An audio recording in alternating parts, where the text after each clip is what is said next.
انت كلمتها برضه يا محسن؟ انا مش قلت لك كل شيء نصيب وكل واحد يروح لحاله؟ انا عارف اصل حضرتك كويس قوي يا يسرية هانم، وعارف كمان المرحوم عبد الحميد شعلان كان ممكن يقول ايه لو سمع الكلام اللي قاله الاستاذ. كان هيقول له فورا نفس جملة حضرتك، كل واحد يروح لحاله وكل شيء نصيب. بالبساطة دي؟ هو انا اللي كنت اخليت بالاتفاق؟ اتفاق ايه يا ابني؟ قصدك تقول طموحاتك. كل اللي كان بينا مجرد كلام. لعلم حضرتك بقى، انا رحت للدكتورة هدى وعرضت عليا الحل، بس انا اللي رفضت. ايوه، ما هو ده علشان لقيت المبلغ اللي عرضته عليك ما يجيبش شقة في زقاق، مش شقة على النيل. لا ده كتير. محسن دي مش طريقة كلام. يا يسرية هانم، انا دخلت البيت ده زمان ايام المرحوم عبد الحميد بيه، وعارف ازاي هو كان عايش وازاي بيفكر. ما كانش ممكن يفكر بطريقة الاستاذ ده. لو سمحت، انا مش عيل صغير عشان تكلمني بالطريقة دي، ولا انت ولي امري، ولازم تبقى فاهم ان انا الوحيد اللي اقدر انهي الموضوع ده، وانا اللي اقدر اسيبه كده متعلق زي البيت الواقف. محسن ده كلام ما يتقالش. مش بنت مراد البهي اللي تتهدد. واذا كنت فاهم ان انا مش هقدر اواجهك وادافع عن بنتي تبقى واهم وغلطان. انا في لحظة من اللحظات افتكرت انك انت بتحب ميرفت، وللاسف هي كمان انخدعت فيك. محدش فينا ما اتخدعش. ممكن اعرف بقى حضرتك عايز مني ايه دلوقتي؟ محسن، مراد بيه كل اللي حضرتك عاوزه هنعمله. يا فندم انا متأكد وواثق من كلام حضرتك. انت خفتي يا ماما ولا ايه؟ هو هيخوفك بكلامه؟ اسكت يا محسن، ده مش اسلوب كلام، عشان انت كل ما بتتكلم بتثبت انك مش عارف انت بتقول ايه. يسرية هانم، انا اسف خالص لكل الكلام اللي انا قلته في وجود حضرتك، بس كنت اعمل ايه؟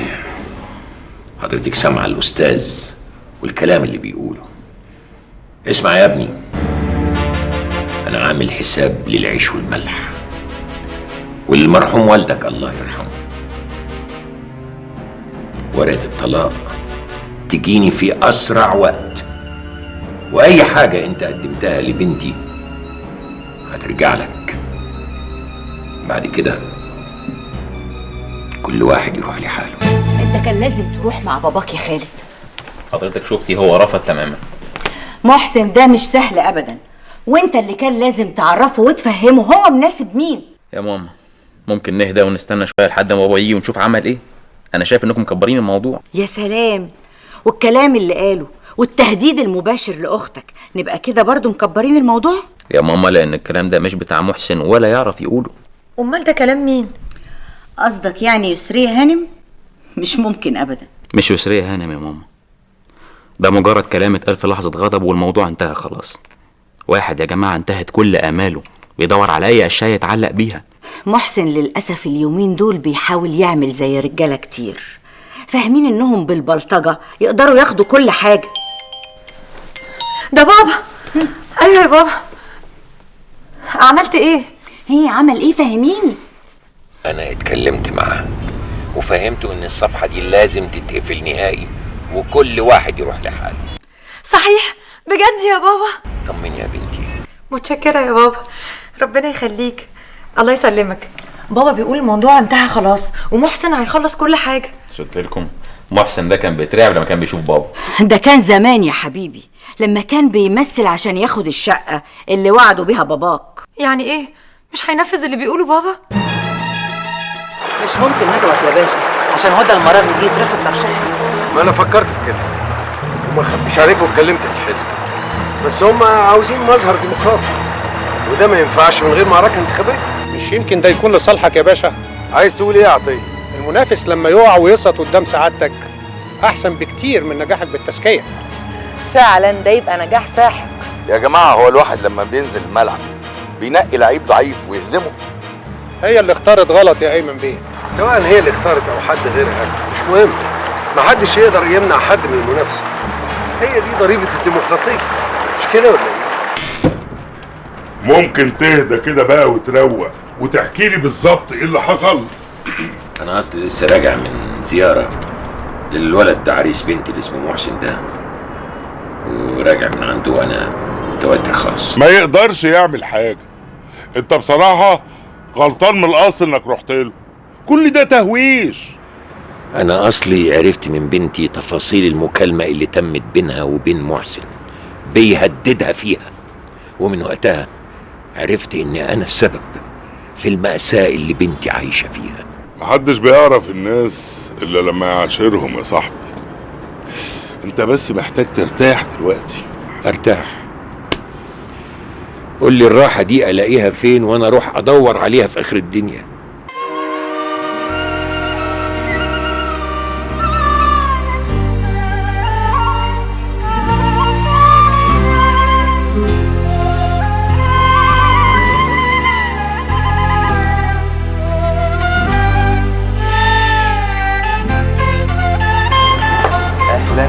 اهلا يا ايمان، الحمد لله على السلامه. الله يسلمك يا خالد. وحشتينا. وانت كمان وحشتني يا والله نورتي مصر، بابا وماما كلهم في انتظارك. اتفضلي.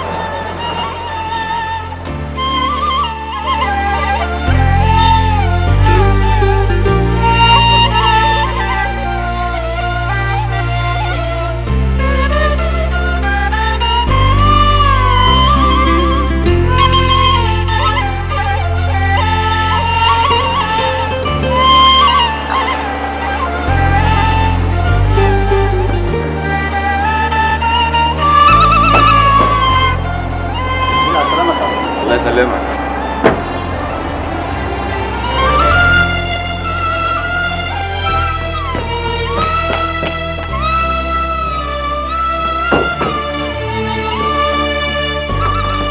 ادخل.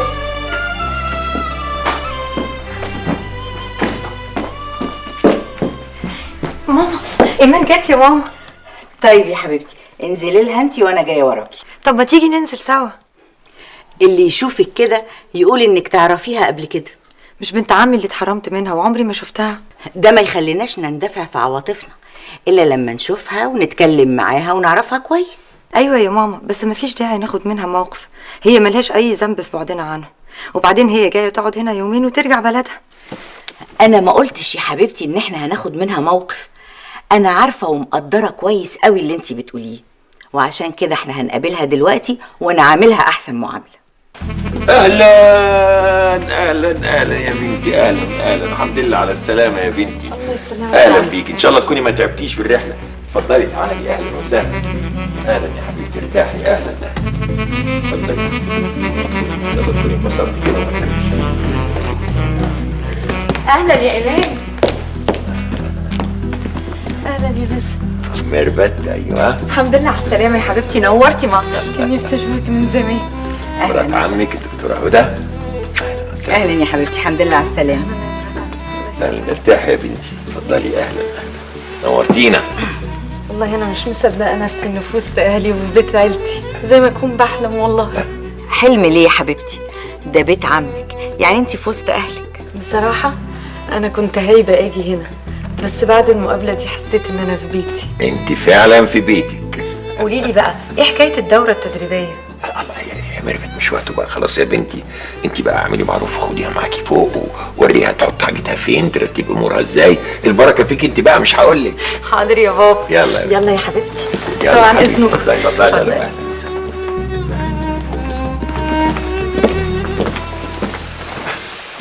شفتي بنتي اخويا؟ باين عليها بنت لطيفه. ايه يا جماعه، احنا مش كنا اتفقنا ان بند التهاني والتعازي ده يتلغي من ميزانيتنا؟ ايوه يا فندم، حصل. طب امال ايه اللي نازل في الجورنال ده؟ يا مراد بيه، ده كان متفق عليه من قبل قرار سيادتك. يعني كده خلاص مفيش الكلام اللي بنضيع فيه فلوس الهيئه ده؟ ان شاء الله يا فندم. وانت يا عادل، عملت ايه في الجدع بتاع التوريدات ده اللي بيعطلكم؟ والله يا مراد بيه، عدد مرات خروجه من غير استئذان الكرار الكتير، واحنا انظرناه مره واثنين وثلاثه، وبعدين طول لسانه وقال كلام يعني ما يصحش يتقال. برضو احنا مش عايزين نأذي حد، شوف ظروفه ايه واديله فرصه تانية. انا فكرته بعمران اللي كان في المخازن وتحول لمحكمه تأديبيه واتفصل.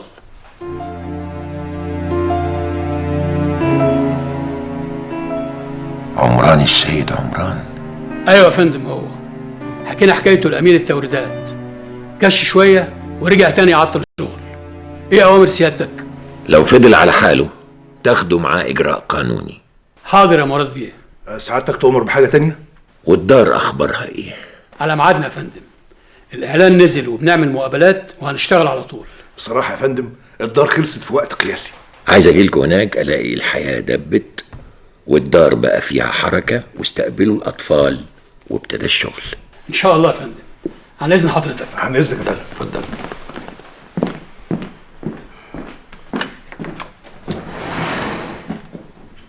ها يا منى، تعالي من فضلك.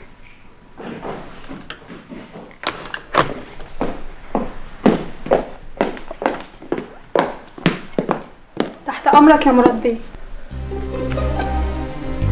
كان في عندنا موظف كان شغال في المخازن،